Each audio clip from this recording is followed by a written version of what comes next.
Well, thank you all for coming. Appreciate it very much.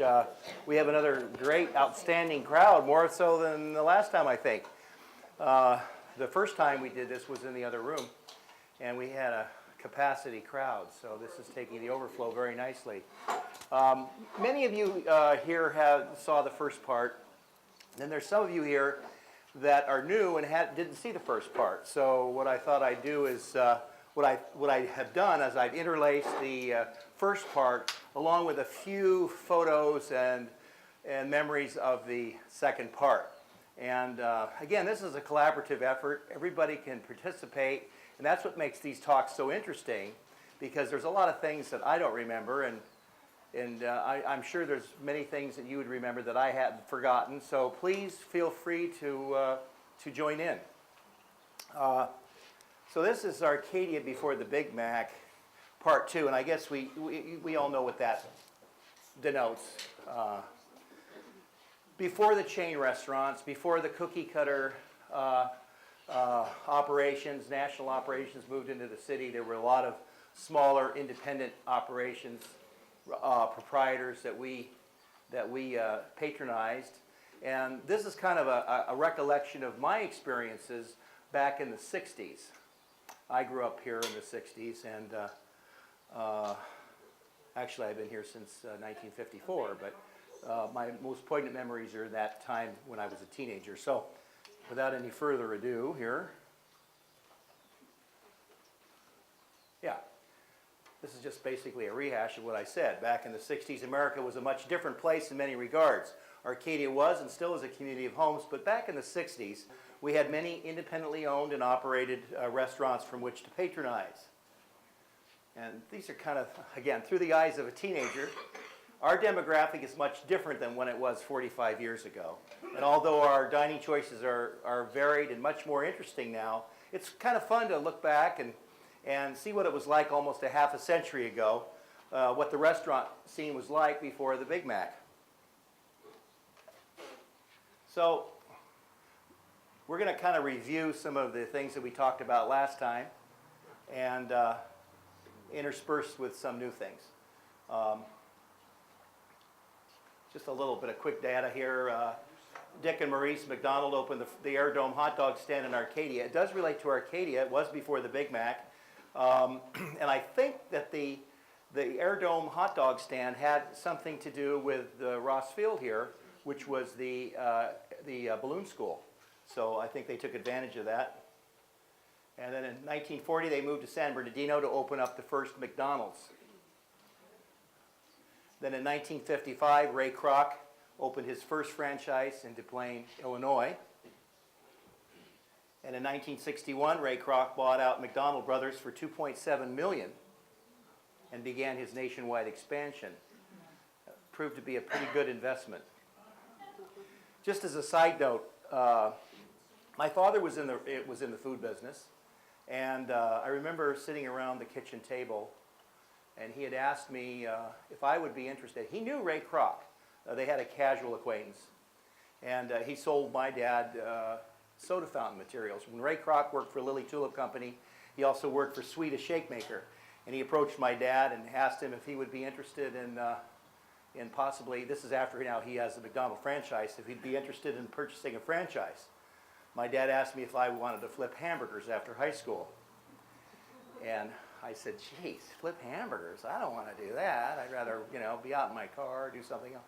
Needless to say, he didn't, a bird in the hand was worth two in the bush. He had a job. It was $35,000 to buy the McDonald's that's up here on Foothill Boulevard. And he passed the opportunity up.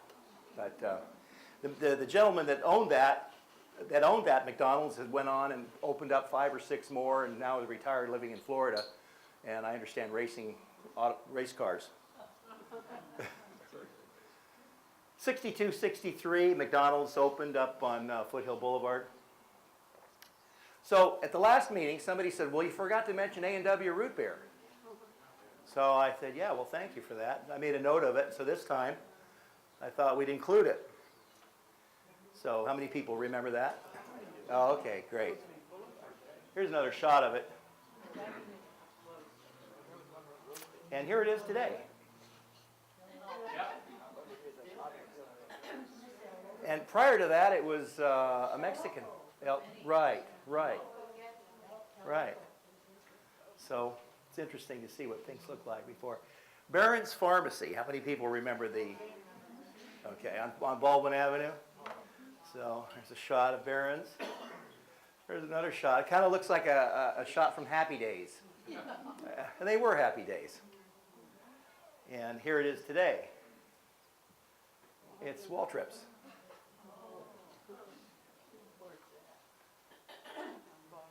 Mrs. Berger. How many people remember Mrs. Berger? That was kind of a, you do, great.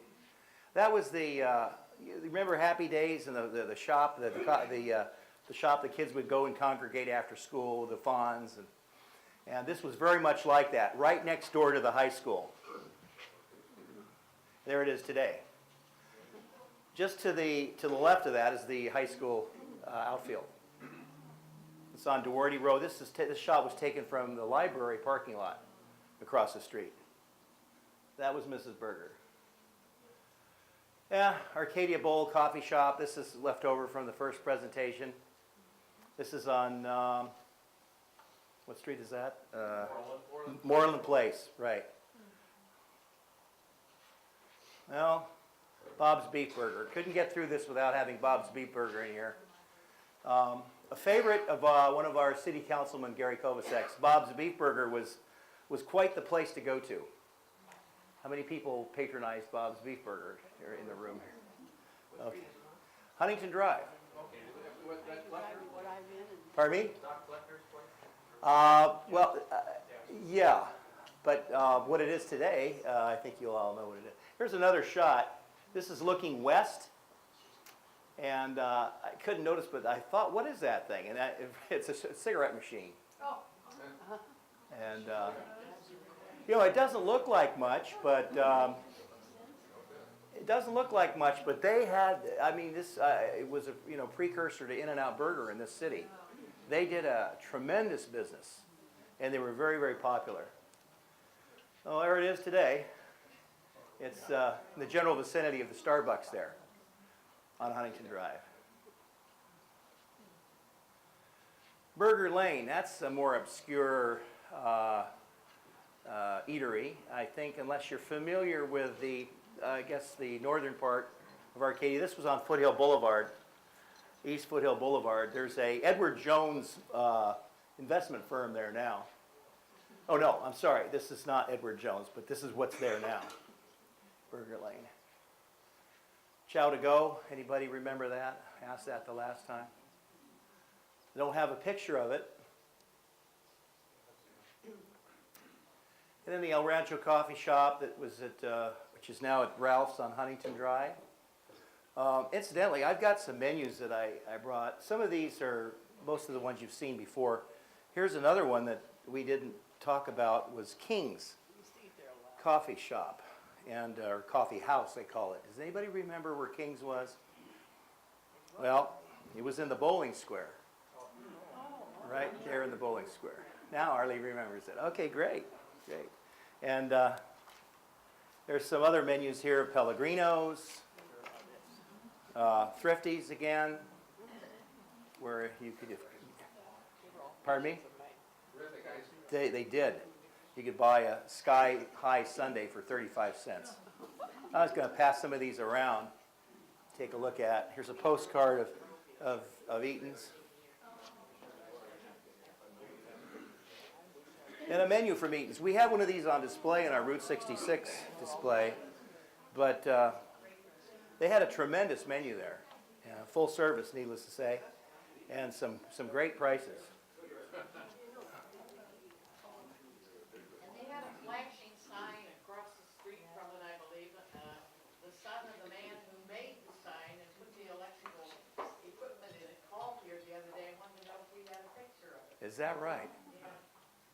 What did the sign say? Did it say? Eat at Eaton's. And it had a picture of a chef on the sign. Oh boy. But we haven't got any pictures. That'd be great to have. Yes. The story goes, Lucille and Desi Arnaz used to drive from Hollywood and spend the weekend at Eaton's in the bungalows and go to the racetrack. It was a trip for them, you know, for anybody actually, before the 210 freeway. Foster Freeze. Remember the Foster? Did you really? Yeah, it was a great place. They had, I guess, living testament to how I like my food. They had the greatest strawberry shakes there, I thought, anyway.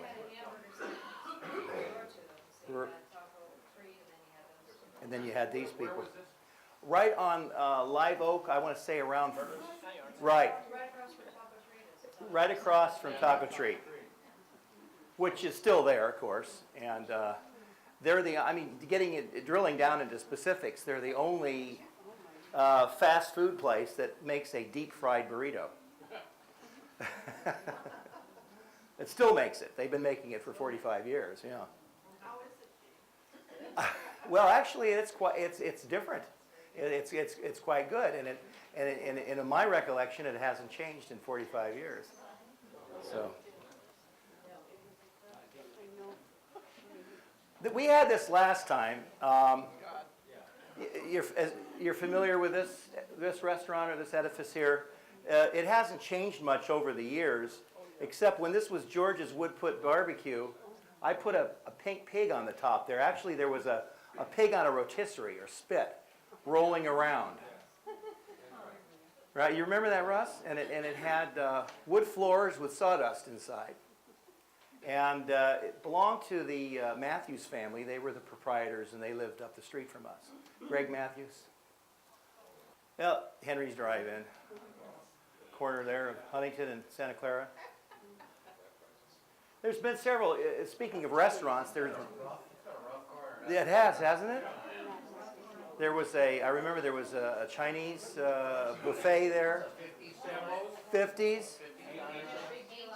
What else was it? There was? Okay, yeah, I guess I do. Was it in the 70s or something? Yeah. Interesting. You know the story about Sambo's. That's another story. Right. Chicken in the rough. Right. This again is kind of this has been very difficult for me to find anybody that remembers Leo's Penny Burger. Kenny, you remember? Okay, great. Does anybody else remember? Is it surprising? Okay, great. 25-cent burgers? Yeah, 7 for $1, and in a bag. He was a great guy. And I said the last talk, you know, he was a great guy. Had a great accent. Everybody wants to go to heaven, but nobody wants to die. That's what he used to say.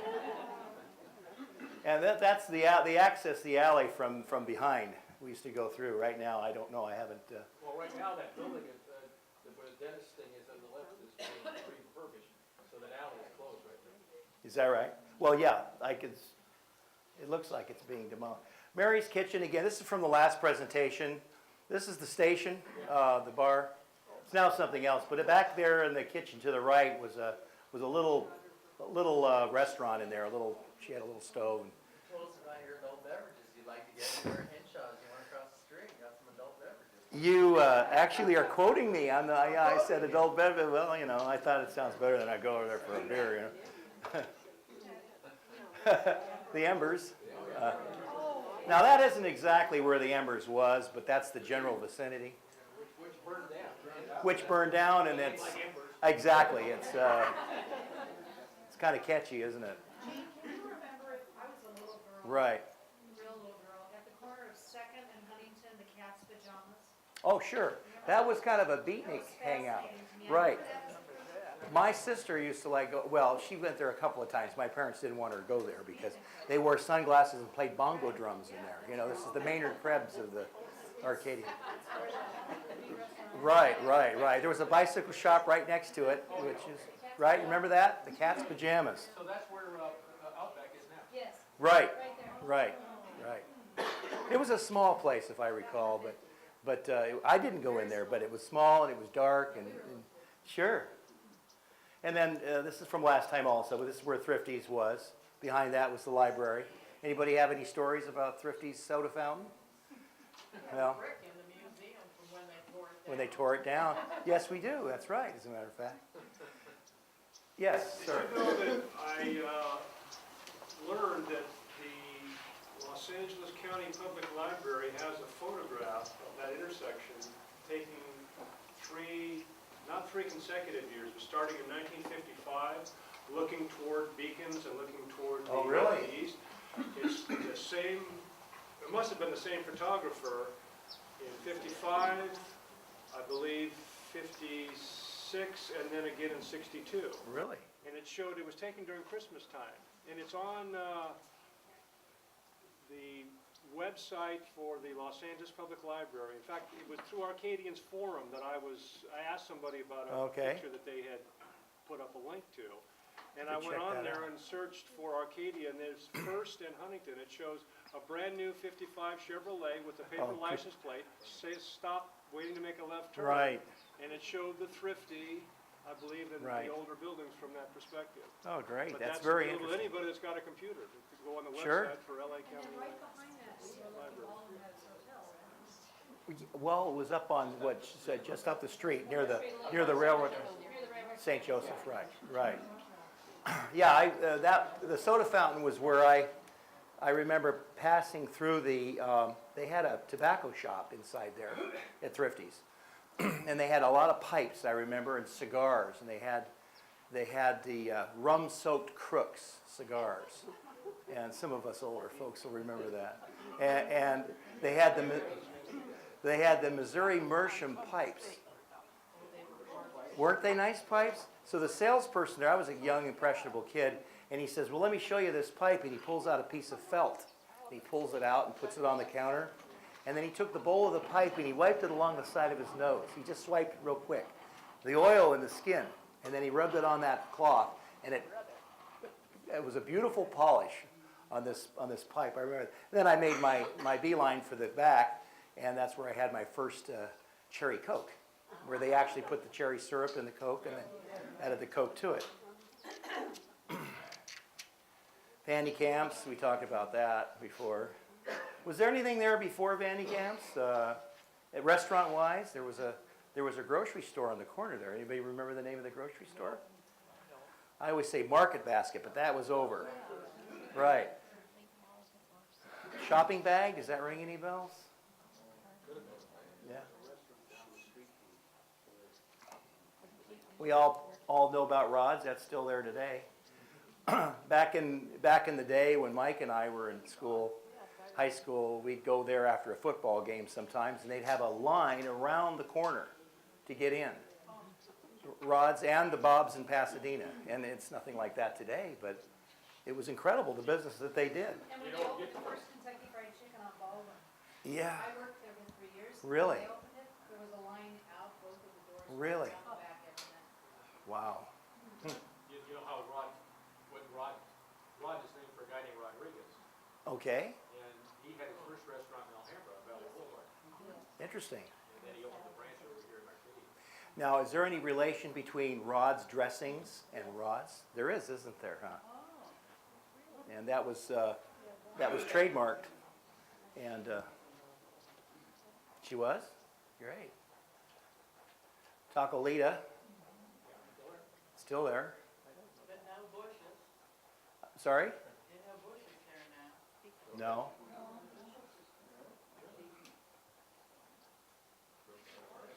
Anybody remember Mundy's up on Foothill? This is the one I mentioned. There's it's an Edward Jones investment office, but again, kind of an obscure. It was in our yearbook. I can't really remember going there, but this was taken out of the 1964 yearbook. So, well, that's the first thing I thought of. We had Paul Munday was a vice principal at Highland Oaks, and Catherine Munday was the editor for the Arcadia Tribune, and I'm wondering if there's some connection there. They were very prominent Arcadians during that time. Right. And I'm just wondering if this has anything to do with that. Another drive-through, though. Flat roof. Pie King. Now, does anybody remember Pie King and what's there now? Very good. How about the Steerburger, Chief? Yeah, now there's one that I made a mental note of and I didn't do any research on. But there's one, on Live Oak? Huntington, Live Oak, and then on Baldwin. I don't remember the one on Baldwin. South of Lower Susan. Okay, in El Monte? Yeah. Oh, okay, yeah. Yeah, the steer burger, they were good. That's what the Pie King is today. Across from Ralph's. Here's another one. Now, Live Oak, you mentioned Live Oak. Do you remember Kenny's Drive-In? I don't remember that. 64 West Live Oak. Yeah, 25 cents. That's a pretty good price for a... There's another shot of Kenny's Drive-In from the front. Pellegrinos.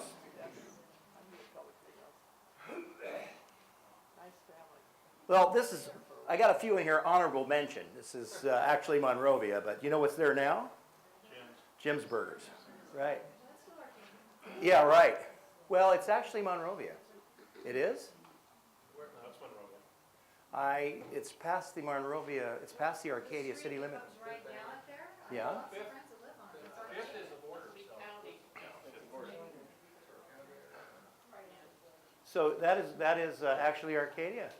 Well, I, It might be an Arcadia address. oh, wait a minute, what is this? because when I went over there, it was maybe 3 or 4 blocks past the Arcadia city limit boundary or the sign, but No, it's gotta, with an Well- address like that, it's gotta be Monrovia. It's Monrovia, yeah. But it's Jim's Burgers today, and they do a great business. And Bob's, you know, they were, the one we went to was on Colorado Boulevard a lot before the one on Baldwin. And there was one on Baldwin where what, Coco's is now? And that's it. It's a short one. But we all know there's obviously others. There's obviously other places that we haven't included in here, but maybe if we ever have another one of these, we'll remember some of the other ones. Maybe go back. We didn't talk about the Derby, but that wasn't something that me and my buddies went to necessarily. You know. Arcadia Lumber, yes, yes, yes, yeah. Yeah, right there. That was a fun place to go, but Paco's? Yeah, yeah, but I don't know if that was there when we were knocking around town. I don't recall. It could have been a restaurant or something.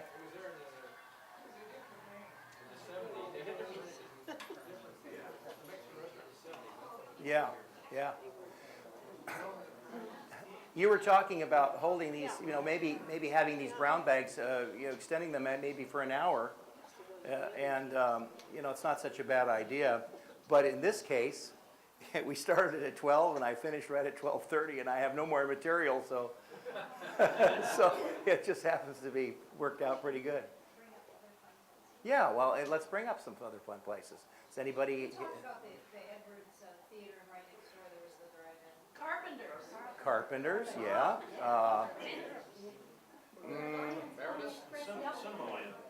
Cinema Land. Right, right. Then it became, what did we talk about, Scott? That theater. Had a couple of Santa Anita, right? Santa Anita Theater. It was before my time, but some of you folks that lived here longer remember the Pines Coffee Shop on Huntington Drive. Place for truckers. Right, right. Was that a neat place or? Yeah. And also, do you remember the place, corner of Huntington and Baldwin? Right. To the west, a jockey built, he was a former jockey, and he built a big restaurant right there. Okay. There's the Okay. 76 station. Oh, yeah. It was right next door to that. Okay. And then he, I believe, died in a racing accident. Right, right. as well, so Oh, okay. Well, there's an IHOP in that general vicinity now, an International House of Pancakes. the IHOP's farther down. Farther down. Oh, okay. Oh, Huntington. Okay. I don't remember that, but okay. And that IHOP was there, incidentally, for a long time. That International House of Pancakes. That's my first meeting. Alfredo Pineda was there. He drove in a big white Cadillac convertible, and he had 2 very beautiful-looking ladies with him, and they were going for pancakes or something. What year was that? What year? I'd say 65, maybe. And I saw him at the Taste of Arcadia, and I reminded him of that, and he said, that must have been before I was married, you know. I was going to say, I worked as a waitress at Bandy Camps the summer of 1968. Wow. And you know, if you remember, we wore these blue uniforms, little kind of puffy sleeves, wide aprons, and little Dutch, and we had to wear these net Dutch Yes. girl hats. And I had the worst time keeping that hat on my head. And one of the things I remember about that summer is, we would get a meal.